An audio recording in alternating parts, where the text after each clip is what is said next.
or abandoned, and there's no one to clean up those yards. So what are your rights when it comes to cleaning up another person's property? And who do you call for help?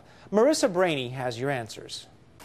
It foreclosed about 2 years ago, I guess. Soon after, Randy Johnson became worried about the abandoned home next door. There was a lot of what would be considered flying shrapnel, so to speak. Randy has cleaned up most of the debris the former owners left behind.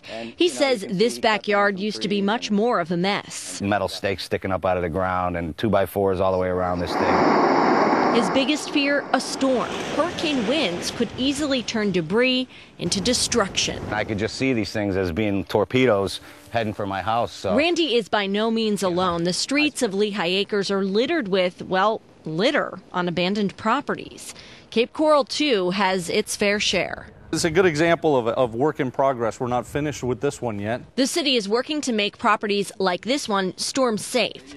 Frank Cassidy with Cape Coral Code Compliance says the city has tackled a good amount of the places that would pose a threat during severe weather. The weeds were up about 3 or 4 feet, and there was trash and debris scattered all over the property. Cape Code Compliance is also going through and boarding up any cracked windows, all to be sure that when a storm comes through, these properties are safe.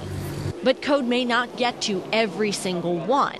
Cassidy says if you see something that is going to put your house in danger, you do have the right to do something about it. If there's anything out there that's a threat for a blowable debris or something if a storm's coming, try to secure it the best you can. But both Cape Coral and Lee County tell us if the threat is not imminent, they'd rather homeowners call them if there's a property they're concerned about. The good news is that we are in much better shape going into this hurricane season than we were last year. Of course, the sooner the better. It takes Lee County a minimum of 10 days to get to a complaint. We don't want someone to call like the day of a storm or right before a storm. We need keep in mind there's that 10-day window. There's still a little bit of a mess back there, but it's a work in progress. In Randy's case, he knew he could address the problem himself quickly, and he knew he was within his rights because he was protecting his own house. If this place looks good, it makes my place look better. So he believes no matter how you address it just comes down to doing what's responsible. You got to take matters into your own hands and do what's right as a neighbor and as a homeowner. In Lehigh Acres, Marissa Brainey, NBC2.